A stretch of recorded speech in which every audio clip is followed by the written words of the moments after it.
Welcome back katika episode yetu mpya ya Wanangu Podcast. I am your host Goodluck Joseph aka Imani Joseph, formerly known as the Rap Addict. Nikukaribisha katika episode yetu ya 78 ya Wanangu Podcast ambayo imejikita katika kukumbusha jambo moja muhimu sana katika maisha.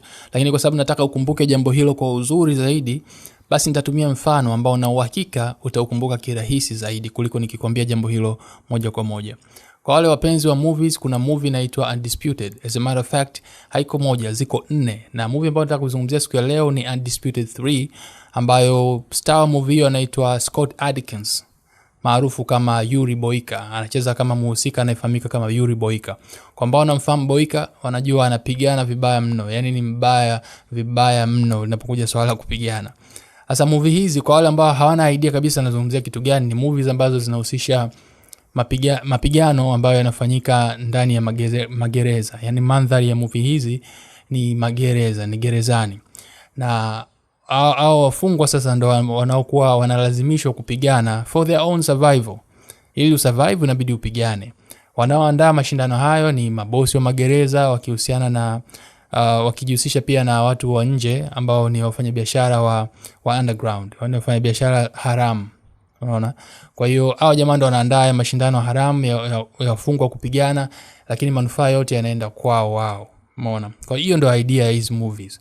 Sasa hii part 3 inaanza kwa huyu Yuri Boyka ambaye nimekwambia ndo star wa movie hii, akiwa anauguza goti lake la mguu wa kulia. Ukiwa ushatazama Undisputed 1 na 2 unajua shughuli yake. At this point unajua kabisa kwamba jamaa ni mbaya kabisa sana katika masuala ya kupigana. Lakini hii 3 inaanza anauguza goti lake la mguu wa kulia. Kwa hiyo imemfanya asipigane katika michuano mingi ambayo inaendelea pale gerezani, na watu washaanza kama kusahau jina lake hivyo. Unamuona jamaa, unamuona kama legend, yani unajua kama mshikaji fulani ambaye alikuwa anafanya vizuri zamani lakini sasa hivi ameisha. Kilichobakia anachokiweza yeye ni kupiga deki vioo na vitu kama hivyo. Kafuga nywele ndefu sana, anamuonekana tofauti na ule ambao ulikuwa unafahamu.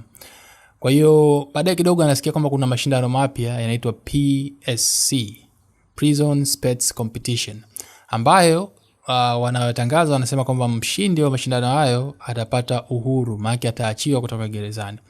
Kwa hiyo Boyka alikuwa anafanya mazoezi kisiri ya kutrain ule mguu wake japokuwa bado anaumwa. Na alivyosikia mashindano hayo akasema mimi nataka kupigana pia, akaforce kingi kupigana. Mbona kweli akaingia katika mashindano hayo.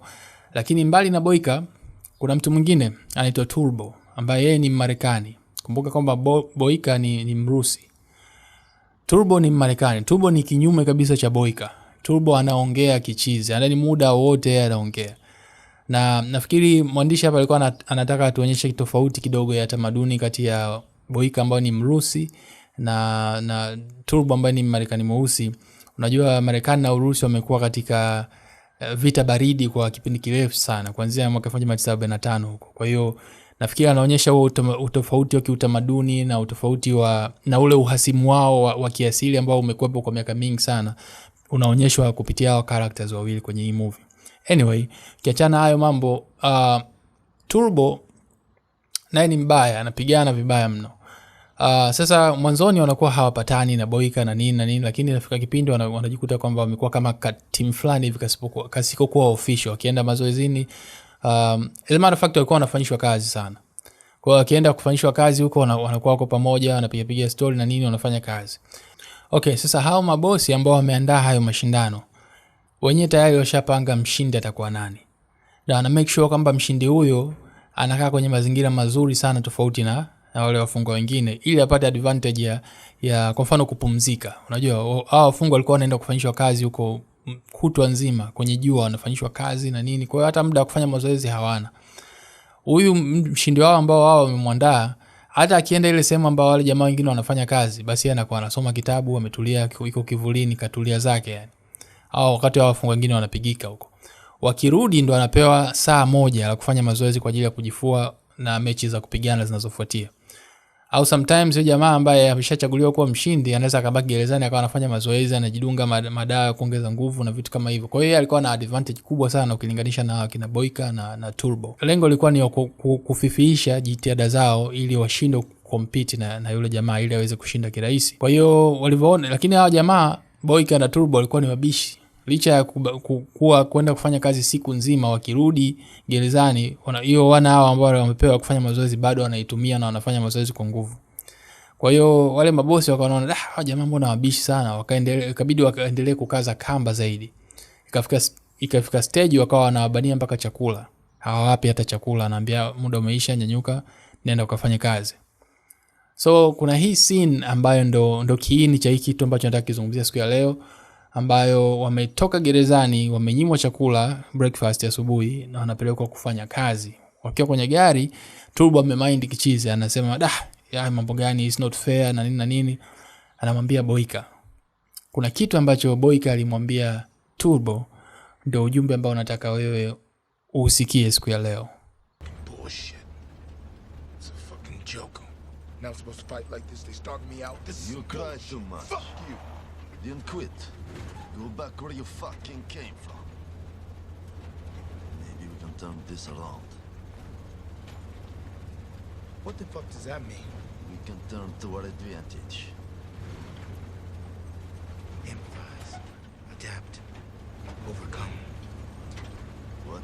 Nothing. How? We can say this is work. Or we can say this is training.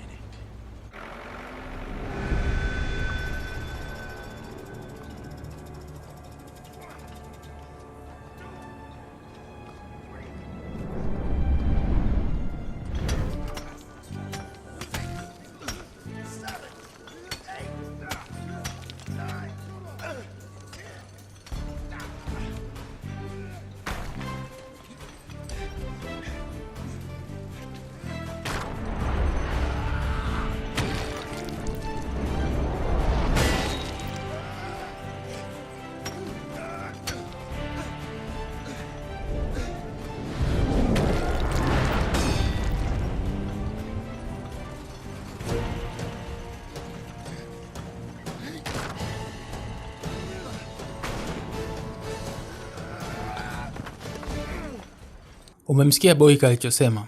Boyka anamwambia Turbo kwamba we can say it's work or we can say it's training.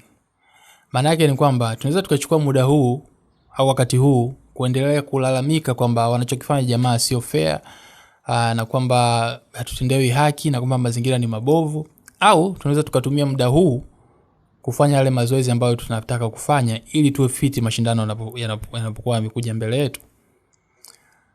Pointi kubwa ni kwamba, au funzo kubwa ni kwamba kwenye maisha sometimes tunapitia vitu ambavyo hatuvipendi, hatutaki kuvipitia kabisa.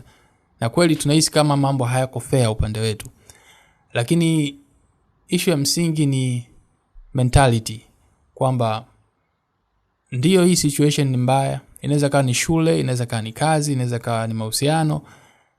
Kweli situation ni mbaya na kweli siipendi. Lakini natakiwa nifanye nini sasa hivi? Kuna muda ambao unatakiwa uchange mentality na ukubaliane na kinachoendelea, isipokuwa ukitazame kwa namna nyingine. Boyka wakasema tukiendelea kuitazama hii kama ni kazi, kama tunatumikishwa, itakula kwetu, kwa sababu tutafanya kama kazi and then tutarudi gerezani, muda utakuwa umeisha, tutashindwa kufanya mazoezi, tutalala, kesho mashindano yakifika tunashindwa kuperform kwa sababu hatuna mazoezi. Lakini tunaweza tukachukulia kazi hii kama sehemu ya mazoezi. Wakaanza sasa kufanya mazoezi kwa bidii. Umeona yale mawe wanayopasua, wanavyoipandisha kwenye wanavyopakia kwenye gari, wanafanya akilini mwao kama mazoezi. Kwa hiyo askari wanaona jamaa wanafanya kazi kwa bidii, lakini katika akili zao wao washabadilisha mentality kwamba haya sio mateso kama nyinyi mnavyofikiria kwamba ni mateso. Haya kwetu sisi ni mazoezi, ni training, na itakuwa na advantage kwa sababu tukienda kupigana tayari tunakuwa tumejifua katika muda huu ambao nyinyi mnadhani matupa kazi kutukomoa. Hiyo ni mentality kubwa sana ambao unaweza ukaa nayo kama binadamu, ambao ika add value katika maisha yako. Kama nilivyosema, kuna vitu vingi ambazo tunaona kama haviendi kwa upande wetu kama ambao tunataka viende, lakini haimaanishi kwamba tuweze kutumia situation iliyopo kujinufaisha sisi, kujiimarisha sisi, ili inapofikia siku sasa ambayo unatakiwa ushow up, uonyeshe kwamba umeiva kiasi gani kwenye hilo jambo ambalo unalifanya, basi unakuwa una advantage kwa sababu umekuwa ukifanya jambo hilo kwa muda mrefu sana.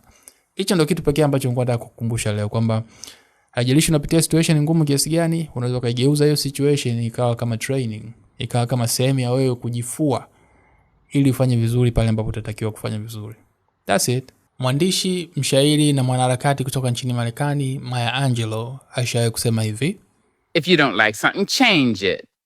If you can't change it, change your attitude. Song of the week kwa wiki hii unatoka kwake Nikita Kering, mwanamuziki kutoka nchini Kenya 254, ambaye ameachia ngoma yake hivi karibuni inaitwa Dilly Darling. Ni bonge moja la ngoma, vibe fulani hivi za kina Adele, ni kama Adele fulani hivi wa East Africa. Go and check it out. Ni bonge moja la ngoma kama unapenda R&B, kama unapenda muziki ya taratibu. This is for you man. Nikita Kering, Dilly Darling. Basi mpaka kufikia hapo tunakuwa tumefikia mwisho wa episode yetu ya 78 ya Wanangu Podcast. I am your host Good Luck Joseph aka Imani Joseph, formerly known as the Rap Addict. Till next time, peace.